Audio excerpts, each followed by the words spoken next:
안녕하세요, 여러분. 오늘은 많은 분들이 궁금해하시는 총명탕에 대해 이야기를 나눠볼까 해요. 특히 총명탕을 드실 때 어떤 음식과 함께 먹으면 좋고 또 어떤 음식은 피해야 하는지 자세히 알아보려고 합니다. 요즘 주변에서 총명탕 드시는 분들 정말 많으시죠? 저희 어머니도 작년부터 드시기 시작하셨는데 처음에는 그냥 물과 함께만 드셨어요. 그런데 한의사 선생님께 여쭤보니까 총명탕도 음식궁합이 있다고 하시더라고요. 그래서 오늘 제대로 한번 정리해 드리려고 합니다. 먼저 총명탕이 뭔지부터 간단히 짚고 넘어갈게요. 총명탕은 우리 전통 한방에서 기억력과 집중력을 높여주기 위해 사용하는 처방인데요. 이름부터가 총명이잖아요. 머리를 맑게 하고 기억력을 좋게 한다는 뜻이죠. 주로 석창포, 원지, 폭신, 인삼 같은 약재들이 들어가는데 이 약재들이 서로 조화를 이루면서 우리 뇌 기능을 도와준다고 해요. 그런데 말이죠. 아무리 좋은 약이라도 잘못된 음식과 함께 먹으면 효과가 떨어지거나 오히려 부작용이 생길 수 있어요. 반대로 궁합이 잘 맞는 음식과 함께 드시면 효과가 배가 되고요. 이게 참 중요한 부분이에요. 그럼 먼저 총명탕과 궁합이 잘 맞는 음식들부터 살펴볼까요? 가장 먼저 추천드리고 싶은 건 바로 호두예요. 호두는 예로부터 뇌 건강에 좋다고 알려져 있죠. 실제로 호두를 반으로 쪼개보면 뇌 모양이랑 비슷하게 생겼잖아요.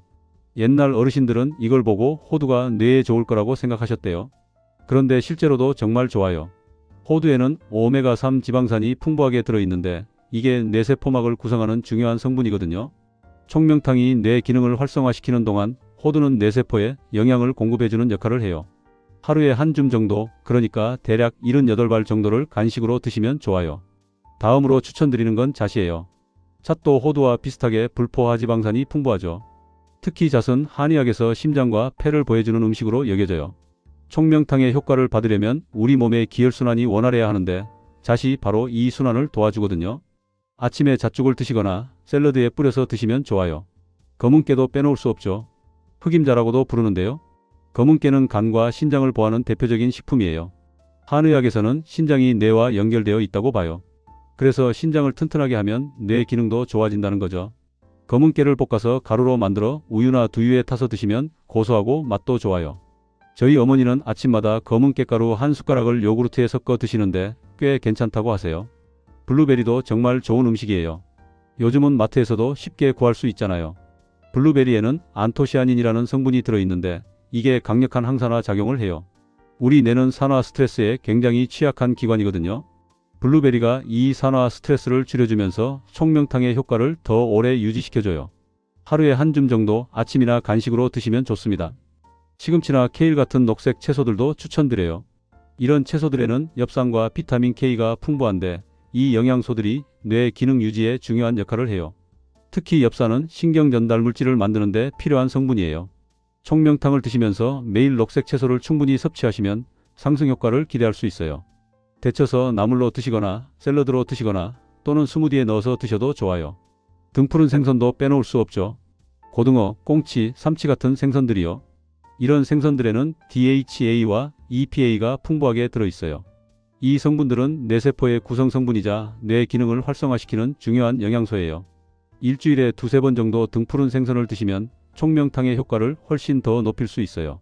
구워서 드시거나 조림으로 드시면 되는데 너무 짜지 않게 조리하는 게 중요해요. 달걀도 좋은 음식이에요. 특히 달걀 노른자에 들어있는 레시틴이라는 성분이 뇌 건강에 도움을 줘요. 레시틴은 신경 전달 물질인 아세틸콜린의 재료가 되거든요. 아세틸콜린은 기억력과 학습 능력에 꼭 필요한 물질이에요. 하루에 한두 개 정도 드시면 좋은데 완숙으로 삶아서 드시는 게 소화에도 좋고 영양소 흡수도 잘 돼요. 브로콜리도 추천드리는 음식이에요. 브로콜리에는 비타민C와 K가 풍부하고 설포라판이라는 항산화 성분도 들어있어요.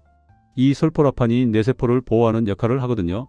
살짝 데쳐서 초고추장에 찍어 드시거나 샐러드로 드시면 좋아요. 너무 오래 삶으면 영양소가 파괴되니까 34분 정도만 살짝 데치는 게 포인트예요. 아보카도도 요즘 인기가 많죠. 아보카도에는 건강한 지방이 많이 들어있고 비타민이도 풍부해요. 비타민이는 강력한 항산화제로 뇌세포를 보호하는 역할을 해요. 샐러드에 넣어 드시거나 토스트에 발라 드시면 맛도 좋고 영양도 풍부해요. 녹차도 총명탕과 궁합이 잘 맞아요. 녹차에 들어있는 테아닌이라는 성분이 집중력을 높이고 마음을 안정시켜 주거든요. 총명탕을 복용하신 후 한두 시간 뒤에 녹차 한 잔을 드시면 머리가 더 맑아지는 느낌을 받으실 거예요. 다만 너무 진하게 우리면 카페인이 많아지니까 연하게 우려서 드시는 게 좋아요. 대추도 좋은 음식이에요. 대추는 한의학에서 비위를 보하고 마음을 안정시키는 약재로 쓰여요. 총명탕의 흡수를 돕고 위장을 편안하게 해주는 역할을 하죠. 하루에 서너 알 정도 간식으로 드시거나 차로 끓여 드시면 좋아요. 연근도 추천드리고 싶어요. 연근은 혈액순환을 도와주고 정신을 맑게 하는 효과가 있어요. 특히 연근에 들어있는 점액질 성분이 위장을 보호해주면서 총명탕의 흡수를 도와줘요. 연근조림이나 연근차로 드시면 좋습니다. 검은콩도 빼놓을 수 없죠. 검은콩은 신장을 보하는 대표적인 식품이에요. 앞서 말씀드렸듯이 신장과 뇌는 밀접한 관계가 있어요. 검은콩을 꾸준히 드시면 총명탕의 효과를 더 오래 유지할 수 있어요. 밥에 넣어 드시거나 콩물로 갈아서 드시면 좋아요. 당근도 좋은 음식이에요. 당근에 들어있는 베타카로틴이 뇌세포를 보호하고 혈액순환을 도와줘요. 생으로 드시거나 주스로 만들어 드시면 좋은데 기름과 함께 조리하면 베타카로틴 흡수율이 높아져요. 고구마도 추천드려요. 고구마는 복합 탄수화물이 풍부해서 뇌에 에너지를 안정적으로 공급해줘요. 뇌는 포도당을 주 에너지원으로 사용하는데 고구마처럼 천천히 소화되는 탄수화물을 먹으면 뇌에 지속적으로 에너지가 공급되거든요. 쪄서 드시거나 구워서 드시면 좋아요. 이렇게 총명탕과 궁합이 잘 맞는 음식들을 살펴봤는데요. 이제는 반대로 총명탕을 드실 때 피해야 하는 음식들에 대해 이야기해 볼게요. 이 부분도 정말 중요하니까 잘 들어주세요. 가장 먼저 조심해야 할 게 바로 커피예요. 많은 분들이 아침에 커피를 드시잖아요. 그런데 총명탕과 커피를 함께 드시면 문제가 생길 수 있어요. 총명탕 자체가 정신을 맑게 하고 각성시키는 효과가 있는데 여기에 카페인까지 더해지면 너무 자극이 강해질 수 있거든요. 가슴이 두근거리거나 잠을 못 이루거나 손이 떨리는 증상이 나타날 수 있어요. 특히 혈압이 높으신 분들은 더 조심하셔야 해요. 총명액을 드신 후 최소한 4~5시간은 커피를 피하시는 게 좋아요. 에너지 드링크나 각성제 종류도 당연히 피하셔야 해요. 요즘 피로회복제라고 해서 드시는 분들이 계신데 총명탕과 함께 드시면 심장에 무리가 갈 수 있어요. 특히 타우린이나 고카페인이 들어있는 제품들은 절대 피하셔야 합니다. 술도 조심하셔야 해요. 총명탕을 복용하는 동안에는 가능하면 술을 드시지 않는 게 좋아요. 술은 간에 부담을 주는데 총명탕도 간에서 대사되거든요. 둘이 함께 들어가면 간에 무리가 갈 수 있어요. 또 술은 뇌 기능을 억제하는 성질이 있어서 총명탕의 효과를 떨어뜨려요. 정 드셔야 한다면 총명탕 복용 시간과 최소 6시간 이상 간격을 두시는 게 좋아요. 기름진 음식도 피하시는 게 좋아요.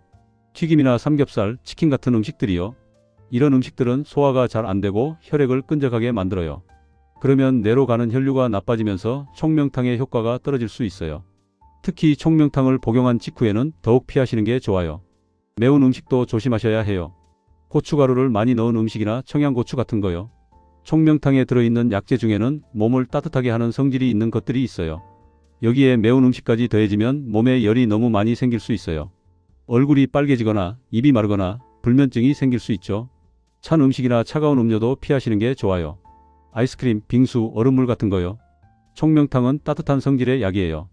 그런데 찬 음식을 드시면 약의 기운이 제대로 퍼지지 못해요. 특히 총명탕을 드신 직후에 찬 것을 드시면 위장이 놀라서 소화가 안 될 수 있어요. 무도 조심하셔야 해요. 한의학에서 무는 기운을 내려가게 하는 성질이 있다고 해요. 총명탕은 기운을 위로 올려서 머리를 맑게 하는 약인데 물을 먹으면 이 작용이 방해를 받을 수 있어요. 김치도 무가 많이 들어간 동치미나 깍두기는 피하시는 게 좋아요. 녹두도 피하시는 게 좋아요. 녹두는 해독작용이 강한 식품이에요. 그래서 한약의 효과를 떨어뜨릴 수 있거든요. 녹두로 만든 청포묵이나 녹두전 같은 것도 총명탕 복용 기간에는 피하시는 게 좋아요. 홍차나 우롱차도 조심하셔야 해요. 이런 차들에도 카페인이 들어있거든요. 녹차보다는 카페인 함량이 높아서 총명탕과 함께 드시면 너무 각성될 수 있어요. 인스턴트 식품이나 가공식품도 가능하면 피하세요. 라면, 햄버거, 소시지 같은 것들이요. 이런 음식들에는 화학 첨가물이 많이 들어있는데 이게 약의 흡수를 방해할 수 있어요. 또 몸에 나쁜 영향을 주면서 총명탕의 효과를 떨어뜨려요. 백설탕이 많이 들어간다는 음식도 조심하세요. 케이크, 사탕, 초콜릿 같은 거요. 급격한 혈당 상승은 뇌 건강에 좋지 않아요. 총명탕으로 뇌 기능을 좋게 하려고 하는데 설탕이 이걸 방해하는 거죠. 밀가루 음식도 많이 드시지 않는 게 좋아요. 빵, 과자, 국수 같은 거요. 밀가루는 몸에 습담을 만들어서 머리를 무겁게 할 수 있어요. 총명탕에 머리를 맑게 하는 효과와 정반대되는 거죠. 이제 총명탕을 복용하는 시간대와 음식 섭취 타이밍에 대해서도 말씀드릴 겸 이것도 정말 중요한 부분이에요. 총명탕은 보통 식전이나 식간에 드시는 게 좋아요. 식전이라는 건 식사 30분에서 1시간 전을 말하고 식간이라는 건 식사 후 23시간 지난 시점을 말해요. 공복에 드시면 약의 흡수가 잘 되거든요. 다만 위가 약하신 분들은 식후 30분에 드셔도 괜찮아요. 아침에 드시는 게 가장 좋아요. 총명탕이 정신을 맑게 하는 약이니까 아침에 드시면 하루 종일 머리가 맑은 상태를 유지할 수 있어요. 저녁 늦게 드시면 잠을 못 이룰 수 있으니까 가능하면 오후 4시 이전에 복용을 마치시는 게 좋아요. 총명탕을 드신 후에는 1시간 정도는 누워 계시지 마세요. 약이 잘 흡수되려면 몸이 활동 상태에 있는 게 좋거든요. 가볍게 산책을 하시거나 앉아서 책을 읽으시는 게 좋아요. 물은 충분히 드셔야 해요. 총명탕을 드실 때뿐만 아니라 평소에도 하루에 1.5리터 정도의 물을 드시는 게 좋아요. 물이 부족하면 약의 흡수도 잘 안 되고 뇌로 가는 혈류도 나빠져요. 그리고 식사는 규칙적으로 하시는 게 중요해요. 끼니를 거르면 혈당이 떨어지면서 뇌 기능이 나빠질 수 있거든요. 총명탕의 효과를 제대로 보려면 규칙적인 식사가 필수예요. 이제 구체적인 식단 예시를 한번 들어볼게요. 실제로 어떻게 드시면 좋을지 감이 오실 거예요. 아침 식사로는 현미밥에 미역국, 시금치나물, 두부조림, 그리고 김치를 드시면 좋아요. 여기에 호두 몇 알을 간식으로 더하시면 완벽하죠. 총명탕은 아침 식사 30분 전에 미지근한 물과 함께 드세요. 점심에는 잡곡밥에 고등어구이, 브로콜리 무침, 된장찌개를 드시면 좋아요. 후식으로 블루베리를 한 줌 드시고요. 점심 식사 23시간 후에 총명탕을 한 번 더 드신다면 그 시간에 드시면 돼요. 저녁은 가볍게 드시는 게 좋아요. 귀리밥에 두부와 채소를 넣은 샐러드, 그리고 연근조림 정도면 충분해요. 너무 배불리 드시면 잠자는데 방해가 될 수 있거든요. 간식으로는 아몬드, 호두, 잣 같은 견과류나 블루베리, 사과 같은 과일이 좋아요. 오후에 출출하실 때 고구마를 쪄서 드시는 것도 좋고요. 이렇게 식단을 구성하시되 개인의 체질과 상황에 따라 조금씩 조절하시면 돼요. 소화가 잘 안 되시는 분들은 채소를 더 부드럽게 조리하시고 열이 많으신 분들은 시원한 성질의 음식을 좀 더 넣으시면 좋아요. 총명탕을 드시면서 주의하실 점도 몇 가지 더 말씀드릴게요. 첫째, 총명탕은 보통 3개월 정도 꾸준히 드셔야 효과를 제대로 볼 수 있어요. 일주일이나 한 달 드시고 포기하시면 안 돼요. 꾸준함이 정말 중요해요. 둘째, 체질에 따라 맞지 않을 수도 있어요. 열이 많은 체질이신 분들은 총명탕을 드시면 얼굴이 화끈거리거나 잠을 못 이룰 수 있어요.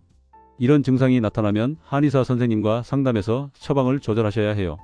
셋째, 다른 약을 드시고 계신다면 반드시 의사나 한의사에게 말씀하세요. 약물 상호작용이 있을 수 있거든요. 특히 혈압약이나 당뇨약을 드시는 분들은 꼭 상담하셔야 해요. 넷째, 임신 중이거나 수유 중이시라면 총명탕을 드시지 않는 게 좋아요. 태아나 아기에게 영향을 줄 수 있거든요. 다섯째, 감기나 몸살이 있을 때는 총명탕을 잠시 중단하시는 게 좋아요. 몸이 아플 때는 보약보다 병을 먼저 치료하는 게 우선이에요. 이제 총명탕의 효과를 더 높이는 생활 습관에 대해서도 이야기해 볼게요. 음식만큼이나 중요한 부분이거든요. 무엇보다 충분한 수면이 중요해요. 하루에 78시간은 주무셔야 뇌가 제대로 회복되고 총명탕의 효과도 잘 나타나요. 잠이 부족하면 아무리 좋은 약을 드셔도 소용없어요. 규칙적인 운동도 필수예요. 하루에 30분 정도 걷기 운동을 하시면 뇌로 가는 혈류가 좋아져요. 혈류가 좋아지면 총명탕의 성분이 뇌에 더 잘 전달되겠죠. 너무 격렬한 운동은 오히려 몸에 무리가 갈 수 있으니 본인의 체력에 맞춰서 적당히 하시는 게 좋아요. 스트레스 관리도 중요해요. 스트레스를 많이 받으면 뇌 기능이 떨어지거든요. 명상이나 심호흡, 요가 같은 걸 하시면 마음이 안정되고 총명탕의 효과도 좋아져요. 뇌를 적극적으로 사용하는 것도 좋아요. 책을 읽거나 새로운 것을 배우거나 퍼즐을 푸는 활동들이요. 총명탕으로 뇌 기능이 좋아진 상태에서 뇌를 많이 사용하면 효과가 더 오래 지속돼요. 금연과 절주도 필수예요. 담배는 뇌혈관을 수축시켜서 뇌 기능을 떨어뜨려요. 술도 앞서 말씀드렸듯이 뇌에 좋지 않죠. 햇빛도 적당히 쬐시는 게 좋아요. 햇빛을 쬐면 비타민 D가 생성되는데 이게 뇌 건강에 도움을 줘요. 하루에 1520분 정도 햇빛을 쬐시면 좋아요. 사회활동도 중요해요. 친구들과 만나서 이야기하고 취미활동을 하는 것도 뇌 건강에 좋아요. 고립되어 있으면 인지 기능이 떨어질 수 있거든요. 이제 많은 분들이 궁금해하시는 질문들에 대해 답변을 드려볼게요. 총명탕을 얼마나 오래 먹어야 하나요? 이런 질문 많이 하시는데요. 보통은 36개월 정도 드시는 게 좋아요. 증상이 개선되면 점차 줄여가시면 되고요. 평생 드시는 약은 아니에요. 총명탕을 먹으면 바로 효과가 나타나나요? 이것도 많이 물어보시는데 사람마다 다르지만 보통 24주 정도 지나면 효과를 느끼기 시작하세요. 머리가 좀 더 맑아지고 기억력이 좋아지는 걸 느끼시죠? 총명탕을 먹으면 살이 찌나요? 이것도 걱정하시는 분들이 계신데 총명탕 자체로 살이 찌지는 않아요.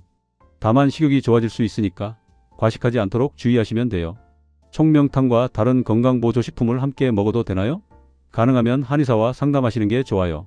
일반적으로 비타민이나 오메가3 정도는 괜찮지만 다른 한약이나 강장제는 조심하셔야 해요. 총명탕을 먹으면 혈압이 올라가나요? 체질에 따라 다를 수 있어요. 열이 많은 분들은 혈압이 약간 올라갈 수 있으니 혈압을 체크하시면서 드시는 게 좋아요. 실제로 총명탕을 드신 분들의 경험담도 공유해 드릴 겸 저희 어머니 친구분이신데 60대 중반이세요. 이분이 작년부터 총명탕을 드시기 시작하셨어요. 처음에는 잘 모르고 그냥 드셨는데 효과가 별로 없다고 하시더라고요. 그래서 제가 음식궁합에 대해 알려드렸어요. 커피를 끊으시고 호두랑 블루베리를 꾸준히 드시라고 했죠. 그랬더니 한 달 뒤부터 확실히 달라지셨대요.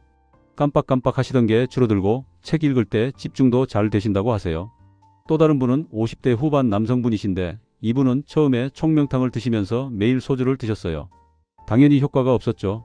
한의사 선생님이 술을 끊으시라고 했는데도 계속 드시다가 결국 3개월 지나도 아무 변화가 없었대요.